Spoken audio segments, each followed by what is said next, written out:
इस वीडियो में हम उस व्यवस्था के बारे में बात करेंगे जिसे हम सब ने मिलकर बनाया है और जिसे हम सब मिलकर बदल सकते हैं।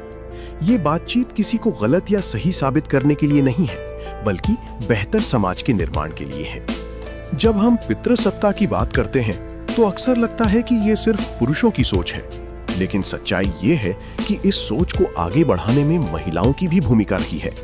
एक माँ जब डर या प्यार से पाबंदियां लगाती है तो वो अक्सर इसी व्यवस्था का हिस्सा होती है। मनोविज्ञान में इसे सिस्टम जस्टिफिकेशन थ्योरी कहते हैं। हमारा दिमाग जिस माहौल में पलता बढ़ता है उसी को सबसे सुरक्षित और सही मानने लगता है। महिलाएं जो सालों से इन नियमों के बीच रही हैं, उन्हें लगता है कि यही पाबंदियां उनकी बेटियों को दुनिया की बुरी नजरों से बचाएंगी। ये नासमझी नहीं, बल्कि एक सीखा हुआ डर है। कॉग्निटिव डिसोनेंस यानी वैचारिक मतभेद का तनाव।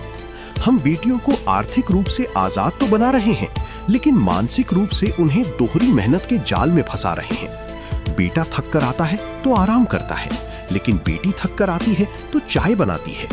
ट्रेडिशनल कपड़े हमारी पहचान है, उन्हें पहनने में कोई बुराई नहीं, लेकिन सवाल ये है, संस्कृति बचाने की जिम्मेदारी सिर्फ लड़कियों पर ही क्यों?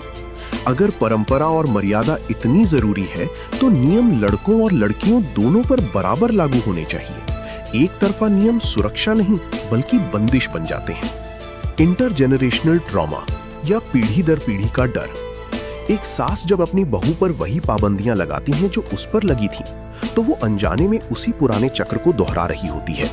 नतीजा ये होता है कि घर की महिलाएं खुद को हमेशा किसी न किसी के नियंत्रण में महसूस करती हैं। इसे सीखी हुई लाचारी कहते हैं। पुरुष भी इस व्यवस्था के शिकार हैं। उन पर हमेशा मजबूत दिखने और अकेले कमाने की मशीन बनने का दबाव होता है। इसे हाइपर मास्कुलिनिटी का बोझ कहते हैं। ये व्यवस्था पुरुषों से उनकी भावनात्मक स्वतंत्रता छीन लेती है, उन्हें खुलकर अपनी भावनाएं व्यक्त करने से रोकती है। बदलाव का मतलब जड़ों से कटना नहीं, बल्कि बराबरी और साझेदारी है। लड़का भी रसोई सीखे, घर का काम सबकी साझा जिम्मेदारी हो। लड़की बेझिझक बाहर जाए, उसे आर्थिक और मानसिक दोनों आजादी मिले। नियम और सम्मान दोनों के लिए एक जैसे हों, तभी स्वस्थ परिवार बनेगा। जब घर का काम साझा हो जाएगा तो पुरुषों के कंधों से भी पूरे परिवार का आर्थिक बोझ उठाने का तनाव आधा हो जाएगा। ये लड़ाई किसी को गलत ठहराने की नहीं, बल्कि सबको उस पुरानी सोच से आजाद कराने की है।